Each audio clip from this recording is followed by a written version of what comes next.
The challenge. The year was 2189, and humanity had accomplished what their ancestors could only dream of in science fiction tales. From the humble beginnings of the first lunar landing to Mars colonies, and eventually to the development of the Alcubierre drive that broke the light-speed barrier, humans had spread across 17 star systems in just under a century. They had established outposts on harsh planets, built orbital habitats around gas giants, and even begun terraforming projects on promising worlds. Commander Maya Chen stood on the observation deck of the ESV Horizon, Earth's flagship exploration vessel, gazing at the swirling nebula that marked the border of known human space. At 42, she had spent more than half her life among the stars. The silver streaks in her otherwise jet-black hair were earned through countless missions and first contacts. The small scar above her right eyebrow was a reminder of a particularly harrowing escape from a collapsing mining station 5 years prior. "Commander, we're receiving a transmission." The voice of Dr. Elias Okafor, the ship's xenolinguist, came through her comm implant. "It's not on any frequency we've encountered before." "I'll be right there," Maya replied, taking one last look at the nebula before heading to the bridge. When she arrived, her bridge crew was already assembled. Dr. Okafor, with his tall frame and thoughtful eyes, was analyzing data patterns on his console. Lieutenant Kira Vasiliv, the ship's tactical officer, was running security protocols, her red hair tied back in a tight bun. Chief Engineer Rajan Patel, a brilliant problem solver with cybernetic arms, the result of an accident in his youth, was monitoring the ship's systems for any anomalies. And then there was Finn Larson, the pilot, whose augmented reflexes made him the best helmsman in the fleet. "What do we have?" Maya asked, settling into the command chair. "The signal originated from here." Dr. Okafor pointed to a point in space that appeared empty on their scanners. "But there's nothing there." As if responding to his words, space itself seemed to fold in front of their ship. A vast structure materialized where nothing had been before, a massive crystalline vessel that dwarfed the horizon.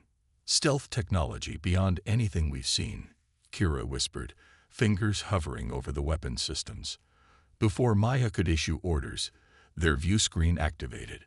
The being that appeared was vaguely humanoid, but with iridescent skin that shifted colors with each movement. Its eyes were large, multifaceted like an insect's, and it had no visible mouth, yet when it spoke, the words formed directly in their minds. "Humans of Earth and her colonies," the being's voice resonated with an ancient authority. "I am High Arbiter Tel Maga of the Galactic Alliance, a confederation of 27 spacefaring species that has maintained order in this sector for 50,000 years. Maya stood, straightening her uniform. "I am Commander Maya Chen of the Earth Space Vessel Horizon. We come in peace and seek." "We know why you come," the Arbiter interrupted. "You seek resources, knowledge, expansion. Your kind always does. We have been observing your rapid advancement with concern." A chill ran down Maya's spine. "Concern? In the span of a mere century, you have gone from primitive rockets to interstellar travel. Your technology advances at an alarming rate, yet your ethics and wisdom lag behind. The Alliance has convened and reached a decision. Humanity must prove its worth or be contained." "Contained?" Kira asked, her hand now resting on her sidearm. "Your expansion will be halted. Your colonies isolated. Your homeworld quarantined," Zelnaga stated without emotion. "Unless you can prove that humans deserve to join the galactic community." Maya's jaw tightened. "And how exactly are we supposed to do that?" "A series of trials designed to test not only your technological prowess, but your moral fiber, your wisdom, your capacity for growth. If you succeed, humanity will be welcomed as the 28th member of the Alliance. If you fail," the being's skin darkened to a deep indigo, "your species will remain forever bound to your current territories, watched and contained." "That's not a choice," Maya argued. "That's an ultimatum. It is the same choice presented to all species upon reaching your level of development. Many have failed. Some have prospered. The trials begin in 7 Earth days. You may select a team of 5 representatives. Choose carefully, Commander Chen. The fate of humanity rests upon your choices. The transmission ended abruptly, leaving the bridge in stunned silence. They can't be serious, Finn finally said, breaking the tension. Who are they to judge us? Apparently, they're the ones who've been running the galaxy for the past 50 millennia, Rei-Jen replied dryly. Maya turned to her crew. Dr. Okafor, analyze every word of that transmission. I want to know if there are any hidden meanings, any cultural contexts we might have missed. Kira, run simulations on their vessel. I want to know our chances if this turns hostile. Rei-Jen, check if they left any monitoring devices on our ship. And Finn, plot a course back to Earth. We need to report this immediately. As the crew jumped into action, Maya returned to the observation deck, her mind racing. Humanity had faced countless challenges in its journey to the stars. Resource scarcity, political infighting, the ecological collapse of the 2080s, but they had always persevered, always adapted. This, however, was different. This was being told that they were children playing with dangerous toys, that some cosmic authority had the right to judge their worthiness. Her comm implant chimed with an incoming message from Earth Central Command. They had already received the same transmission. Leaders worldwide were in emergency sessions, and they wanted Maya and her crew to represent humanity in the trials. We faced the vacuum of space, the harshness of alien worlds, she murmured to herself, watching as stars streaked by as the horizon entered FTL. We'll face this too. 7 days later, Maya stood with her chosen team on the crystalline deck of the Alliance vessel. Besides her original bridge crew, she had added Dr. Lyra Santos, Earth's leading expert in xenobiology and ethics, a woman whose quiet demeanor masked a brilliant mind capable of understanding alien thought patterns. Zel Naga appeared before them, accompanied by representatives from other Alliance species, a massive being composed of what looked like living stone, a pair of slender, ghostly figures that seemed to float rather than walk, a creature that resembled an earth octopus, but with too many limbs and metallic implants, and others too alien to easily describe. The trials are 3, Zel Naga announced. Each will test different aspects of your species' character. The first is the trial of adversity. Space warped around them, and suddenly they stood on the surface of a planet unlike any they had encountered. The sky was a sickly yellow, the terrain a series of jagged crystalline formations that reflected light in disorienting patterns. The air, though breathable according to their suit's sensors, had a metallic taste. This is Caraxis, one of the ghostly beings explained, its voice a whisper in their minds. A world where everything, the environment, the native life, even the laws of nature, is in constant flux. Your task is to reach the sanctuary at the planet's northern pole within 3 planetary rotations. You will find no technology there, no shelter. You must create your own salvation using only what you bring and what you find. And if we fail? Maya asked. Then the trial ends, the stone being rumbled, and humanity's judgment begins. With that, they were alone on the hostile surface, their equipment limited to basic survival gear. Well, Finn said with forced cheerfulness, I always wanted to go camping on a death world. Kira immediately took stock of their supplies while Rei-Jen examined the crystalline formations around them. Dr. Santos was already collecting samples of the soil and air, her scientific curiosity overriding her apprehension. Dr. Okafor studied the patterns in the crystals, wondering if they contained information. The sanctuary is approximately 200 kilometers north, Maya said, checking her compass, which was spinning wildly. Though navigation is going to be a problem. These crystals, Dr. Okafor said suddenly, they're not random. There's a pattern here, like a language written in geometric forms. Can you decipher it? Maya asked. Given time, perhaps. But I think, yes, they're changing, but not randomly. They're responding to environmental triggers. temperature, pressure, maybe even our presence. Rajan nodded. If we can predict the changes, maybe we can use them to our advantage. As they began their journey, the challenges became apparent. The terrain shifted unpredictably, forcing them to constantly adjust their route.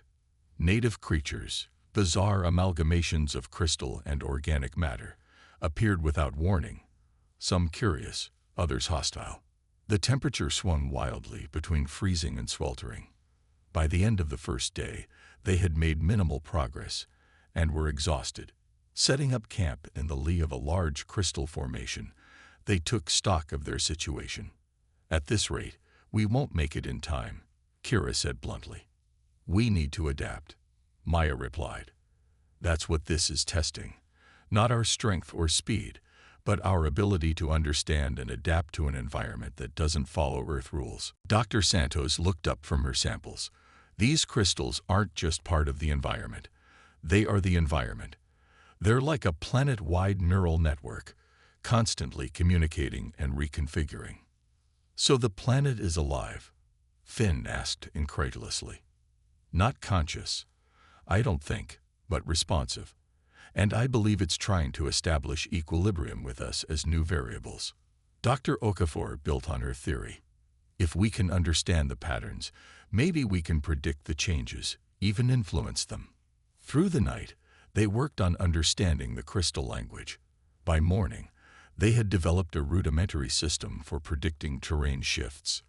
Rajan had even constructed crude devices that emitted frequencies that seemed to stabilize the crystals temporarily. As they resumed their journey, they applied their new knowledge. When crystal formations began to shift, they adjusted their route accordingly. When dangerous creatures approached, they used the crystal's resonance patterns to divert them. They learned to read the subtle cues in the environment that preceded weather changes. On the third day, as time was running out, they faced their greatest challenge yet. A massive chasm opened before them, too wide to cross, with the sanctuary visible on the distant shore. We can't go around it, Kira said, checking the time. We'd never make it before the deadline.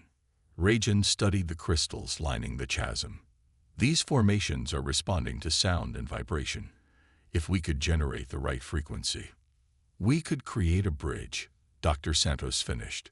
Using parts from their equipment, Rajan constructed a crude sonic emitter. Dr. Okafor calculated the necessary frequencies based on his understanding of the crystal language. When they activated the device, the crystals began to grow, extending toward each other across the chasm. It's working, Finn exclaimed. Not fast enough, Maya observed grimly. The bridge was forming, but too slowly to meet their deadline. Dr. Santos stepped forward. The crystals respond to biological signals too. I've been monitoring how they react to our presence. Understanding her intent, the team linked hands, forming a chain with Dr. Santos at the front. She placed her free hand on the nearest crystal, and the others focused their thoughts on the pattern they needed. To their amazement, the crystal growth accelerated, forming a solid bridge just as their time limit expired. They crossed quickly, reaching the sanctuary, a perfectly preserved dome of ancient technology. As soon as they entered, the environment around them shimmered, and they found themselves back on the Alliance vessel, facing the Council of Alien Representatives. Impressive, the stone being acknowledged. Most species attempt to conquer Caraxes through force or technology. You chose to understand it instead. The trial of adversity is past, Xelnaga announced. But this was merely the beginning. Prepare yourselves for the trial of wisdom, where your intellect and moral judgment will be tested to their limits. Maya met the Arbiter's multifaceted gaze steadily. We'll be ready. As they were escorted to quarters to rest before the next trial, Maya gathered her team. They're testing us, but we're also learning about them. Remember everything you observe. This isn't just about proving ourselves. It's about understanding what kind of galaxy we're about to join.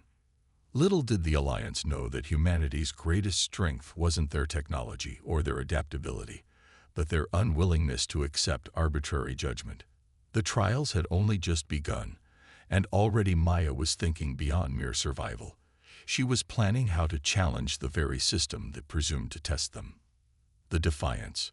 The chamber where the trial of wisdom would take place was unlike anything the human team had seen before. It appeared to be a perfect sphere, with no visible entrances or exits, its interior surface covered in shifting patterns of light that created the illusion of infinite depth. Exel Naga and the other Alliance representatives observed from platforms that seemed to hover in the air. The trial of wisdom consists of a series of moral and ethical dilemmas, the Arbiter explained. You will face scenarios with no clear right answers, only choices that reveal character. And who judges what's right? Maya challenged. Your standards may not be ours. That is precisely what we are determining, one of the ghostly beings replied. Whether your moral framework is compatible with galactic civilization. The air in front of them shimmered, and they found themselves in what appeared to be an Earth city, though strangely empty. A holographic scenario began to unfold. A deadly virus was spreading through the population. They had the means to create a cure, but it required a resource that would cause the extinction of an alien species on a distant world. What would you do?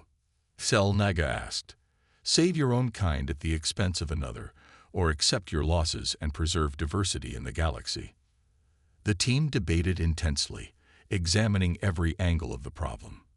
Dr. Santos pointed out that destroying another species violated the fundamental principles of Earth's ecological ethics. Dr. Okafor suggested that there might be synthetic alternatives that hadn't been considered. Rajan proposed a technological solution that would require sharing their medical knowledge with the endangered species, creating a symbiotic relationship. We reject the premise of your scenario, Maya finally stated. This is a false dichotomy. We would find another way. Develop an alternative cure, create synthetic versions of the resource, or adapt our own biology to resist the virus. Easy to claim when the scenario is hypothetical. The stone being rumbled skeptically. Humanity has faced similar dilemmas before, Kira countered. During the resource wars, we could have destroyed each other over the last reserves of rare minerals. Instead, we developed new technologies that eliminated our dependence on those resources. The scenario shifted.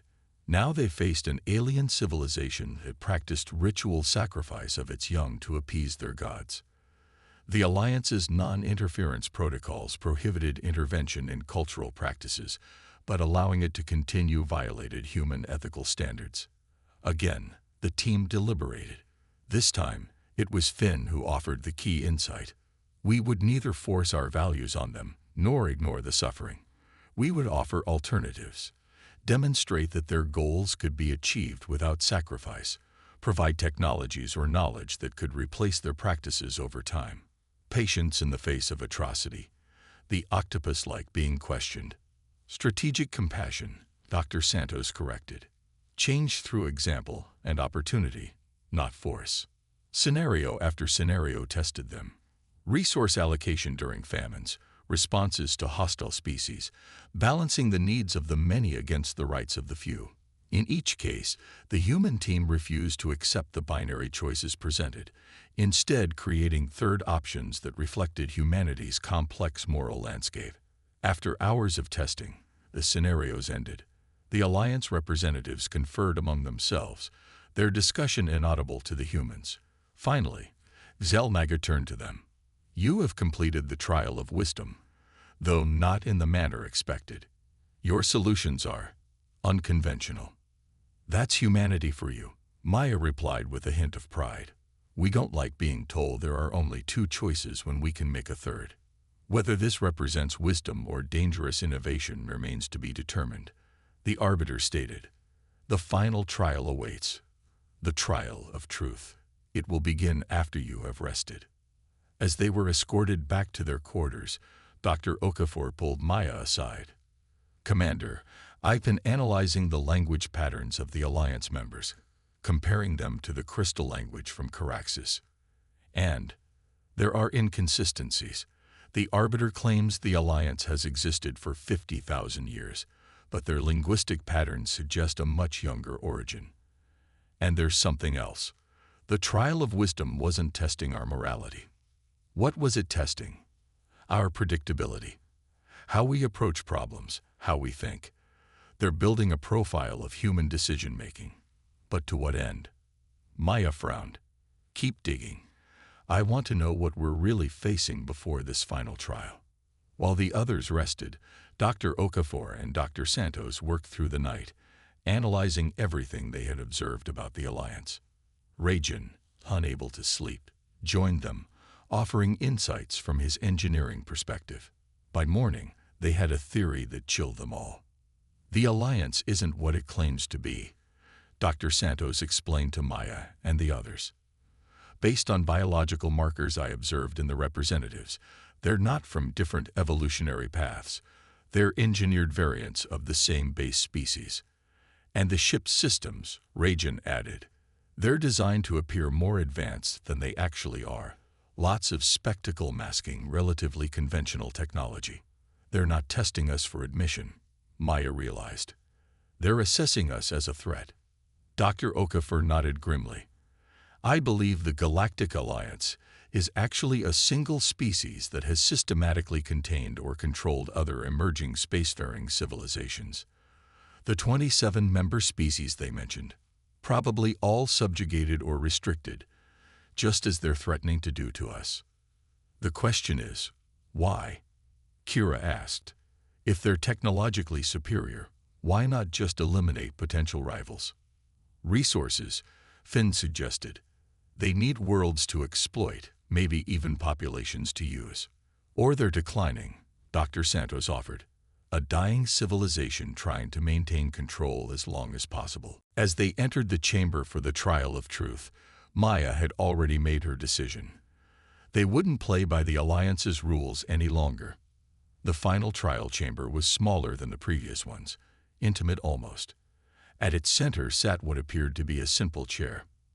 The trial of truth requires only one representative, Selnaga explained.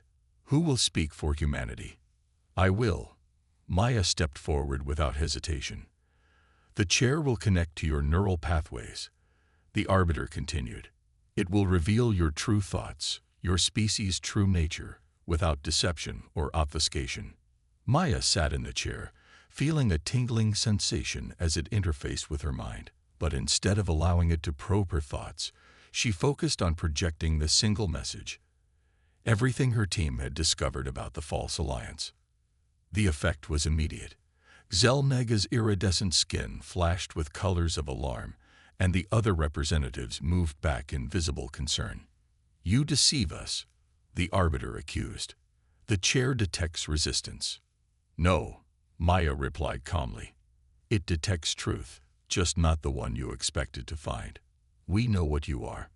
She stood from the chair, addressing not just the representatives, but the unseen observers she now knew were watching from beyond the chamber. There is no Galactic Alliance, is there? Just the XL Naga, posing as multiple species, containing any civilization that might one day challenge you. You don't seek worthy allies. You identify and neutralize potential threats. The chamber fell silent. Then, surprisingly, the stone being began to laugh, a rumbling sound like an avalanche in slow motion. Its form shimmered and changed, revealing another Tel Naga beneath the disguise. Perceptive, it acknowledged, more so than any species we've encountered in generations. The trials were never about proving our worth, Maya continued, emboldened. They were about determining how dangerous we are, how we think, how we might be controlled. The ghostly beings and the octopus-like creature also transformed, revealing themselves as more XL Naga, though with subtle variations that suggested different castes or functions within their society. For 100,000 years, we have maintained order in this sector, the original arbiter admitted. When we discovered your kind, rapidly advancing, unpredictable, we saw the pattern we have seen before, a species that would bring chaos to the careful balance we maintain. You mean the stagnation you enforce, Kira corrected. You do not understand the dangers of unrestricted development, another XL Naga argued. Before our ascendance, this sector was ravaged by wars between emerging intelligences, technologies that destroyed entire solar systems. biological weapons that consumed whole species. So you appointed yourselves the galactic babysitters, Finn said with evident disgust. We preserved peace, the Arbiter insisted.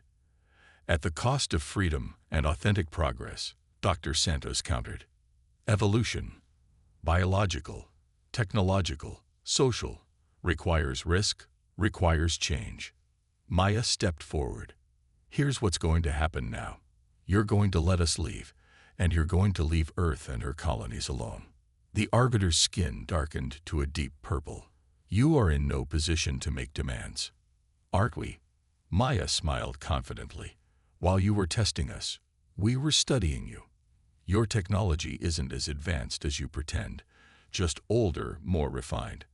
And now we know your secret, one that will die with you if necessary, the Arbiter threatened. Maya shook her head. Everything we've learned has been transmitted back to Earth in real time. If we don't return, humanity will know what exists out here, and they'll be prepared. More importantly, Dr. Okafor added, they'll share that knowledge with every other species they encounter. Your system of control relies on isolation, on each emerging civilization, believing they face the unified judgment of the galaxy. What happens when they learn the truth? The Exel-Nega conferred among themselves in rapid, silent communication. Finally, the Arbiter turned back to Maya. What do you propose, human? A genuine alliance, Maya replied without hesitation. Not one based on deception and control, but on mutual respect and shared progress. Humanity doesn't want to dominate the galaxy. We want to explore it, learn from it, contribute to it. Your species is young, volatile, one of the Exel-Nega argued. Yes, Maya acknowledged. We make mistakes. We can be impulsive, even aggressive when threatened. But we learn, we adapt, we grow. And we believe other species deserve the chance to do the same. For what seemed like an eternity, the Arbiter considered her words. Then, in a gesture that seemed both ancient and formal, it extended a limb toward her. In our long history, few have uncovered our truth. Fewer still have challenged it. None have proposed an alternative that preserves both peace and progress. Then perhaps it's time for new perspectives, Maya suggested, cautiously accepting the alien gesture by extending her own hand. We will consider your proposal, the Arbiter conceded. In the meantime, humanity may continue its expansion, though we will be watching. As will we, Maya assured them. This is just the beginning of the conversation, not the end. As they prepared to return to the horizon, Dr. Santos approached Maya. Do you think they'll actually change? Thousands of years of control isn't abandoned overnight. Probably not, Maya admitted. But we've created a crack in their system, and humanity is very good at finding cracks and widening them. 3 months later, Maya stood before the United Earth Council, delivering her final report on the encounter. The room was filled with leaders from every human colony and outpost, their faces a mosaic of Earth's diverse heritage now spread among the stars. The Exel-Nega remain an enigma, she concluded, but they're watching us, and we're watching them. More importantly, we've begun making contact with other species they've contained, sharing information, building genuine alliances. And if the Exel-Nega decide we've become too troublesome, one of the counselors asked. Maya smiled confidently. Then they'll discover what happens when you challenge humanity. We didn't just pass their trials. We changed the rules of the game. That's what we do. That's who we are. As she left the council chamber, she looked up at the night sky, at stars that no longer seemed distant and cold, but full of possibility and connection. The galaxy had challenged humanity, tried to contain and control them as it had countless species before. It had lost, and in that loss, perhaps everyone would ultimately win. A new age was beginning, not of Exel-Nega domination, but of genuine cooperation between diverse civilizations, each bringing their unique perspectives to the grand tapestry of galactic society. Humanity had taken its first steps into a larger universe, not as supplicants begging for acceptance, but as equals demanding respect.